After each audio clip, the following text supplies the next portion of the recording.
श्री स्वामी समर्थ सगळ्या माझ्या क्यूट मैत्रिणींनो. तर हाय गाईज, तर ही आहे माझी आजची रांगोळी.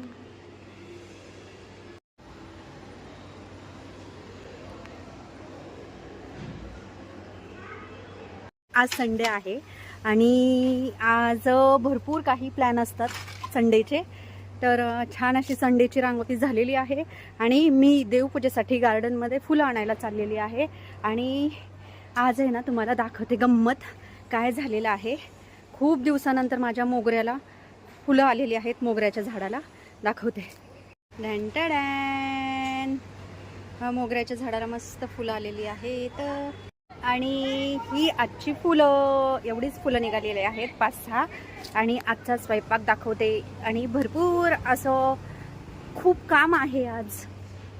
संडेचा स्वयंपाक कसा असतो ते तुम्हाला सांगते. बाहेर जायचं असतं, इतकी घाई गडबड असते ना, मग पटकन आपलं बाहेरचं खाल्लं की चालू होतं काय ना काहीतरी प्रॉब्लेम. मग हे असं सिंपल मी बनवते भाजी संडेला, जरा आपल्याला पण रिलॅक्स. आणि संध्याकाळी कुठं बाहेर फिरलं पण जातं, बाहेर खाल्लं जातं थोडंसं स्नॅक्स वगैरे. तर संडेला हा माझा सकाळचा स्वयंपाक दाखवते तुम्हाला. मी भाजी कशी बनवते ती बटाट्याची. छान मोहरी तडतडू दिली की लगेचच याच्यामध्ये जिरे टाकायचे आहेत. हे मोहरी आहे ना, याच्यामध्ये इतकी छान लागते ना. फक्त मोहरी छान तडतडी दिली ना, मस्त असं चव येते भाजीला.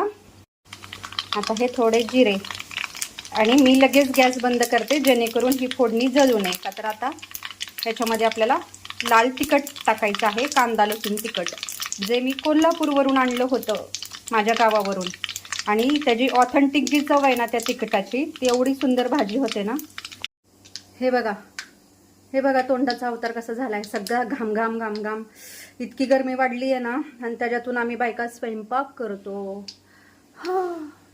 हा स्पेशल असा कोल्हापुरी कांदा लसूण मसाला चटणी आणली होती मी. लक्ष्मी मिसळ हे फेमस आहे कोल्हापूरमध्ये. त्याच्याविषयी सगळे डिटेल्स मी सांगेलच आपल्या चॅनलवरती लवकरच. तर याची चव मला बघायची आज, कसा आहे मसाला ते. तर इथे मी गॅस बंद करून थोडंसं तिखट टाकलेलं आहे. आणि तिखट टाकल्या आपल्याला हे बटाट्याचे काप मी असे करून घेतलेत ना, ते टाकायचं. म्हणजे जळत नाही बटाटा, सॉरी तिखट जळत नाही व्हायचं. आणि हे लगेच असं परतून घ्यायचं. नाहीतर काय होतं, लाल तिखट जळतं ना. गॅस बंद केलेला आहे बरं का मी. असं असे छान असे पातळ काप केले बघा, एवढे असे पातळ. एवढं टेस्टी लागतं ना. माझ्या थोडीशी हळद, नंतर चवीनुसार मीठ. झालं. एवढी सिंपल भाजी आहे ही. अजून आवडत असलेच अजून तिखट किंवा काही जर धने पावडर वगैरे टाकतात, पण ही सिंपल माझी भाजी आहे. धने पावडर पण टाकायची काही गरज नाही आहे. आता याला थोडासा पाण्याचा शिंतोडा देऊन वरती झाकून ठेवून शिजवून घ्यायची आहे. जास्त म्हणजे असं काय म्हणतात, पाणी नाही टाकायचं, नाहीतर चव जाते. तर मी अजून चटणी मिक्स करत आहे. थोडीशी कमी पडली, मी टेस्ट बघितली चाखून. आणि एवढी भन्नाट, एवढी छान चटणी आहे ना टेस्टला. असं वाटतंय की मी इतके वर्ष काय फुकट घालवली का. एवढी सुंदर आहे ना, एवढी छान चटणी आहे ना. तर ह्याच्या जर सगळ्या भाज्या 1 महिना आम्ही करून बघणार आहे. जर छान झाल्या ना भाज्या, तर तुम्हाला नक्कीच छान असा रिअल रिव्ह्यू देईल मी. एवढी टेस्टी आहे ना. शेवटी अरे कोल्हापूर ते कोल्हापूरच बरं काय आमचं. नाद खुला कोल्हापूरचा नाद नाही करायचा. नाद खुला. हे देवाला मी दाखवलेलं आहे, मग चाखत आहे. एक नंबर. जास्त असं भनभन तिखट नाहीये, एकदम मीडियम तिखट आहे. पण काय चव आली आहे माहिती आहे बटाट्याच्या साध्या भाजीला. रा रा रा रा रा. एक नंबर, एक नंबर भाजी झाली आहे बघा. दाखवते. असं मस्त रस्सा सुटलाय त्या भाजीला. एवढी भारी भाजी झाली आहे सांगते. एकच नंबर, नाद खुळा. आता ही झाकून ठेवायची आणि त्याला थोडासा पाण्याचा शिंतोडा द्यायचा. आणि ही वाफलून घ्यायची आहे बरं का. अशी बघायची मधून मधून चेक करा की आपली भाजी झाली आहे का. हे बघा खाली लागते नाही तर, त्याच्यामुळं मधून आहे ना असं मिक्स करायचं, चांगलं परतून घ्यायचं.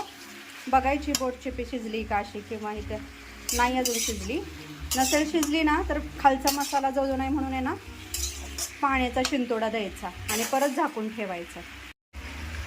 असा पाण्याचा शिंतोडा द्यायचा असं परत मिक्स करायचं, जेणेकरून खालचा मसाला जळता कामा नये. पाणी नाही ओतायचा, फक्त शिंतोडा द्यायचा आहे आपल्याला आणि परत हे असं झाकून ठेवायचं. शिजली भाजी, हे बघा, हे ना असं उलटणं बघायचं. हे बघा लगेच शिजते. हे बघा तुकडे पडले याचे, लगेच खूप तुकडे होतात. त्याच्यामुळे आहे ना अशा गोल गोल चक्क्या पाहिजे असेल ना तर आता ही भाजी शिजलेली आहे आणि आता मी ही झाकून ठेवते. इतकी टेस्टी होती ना.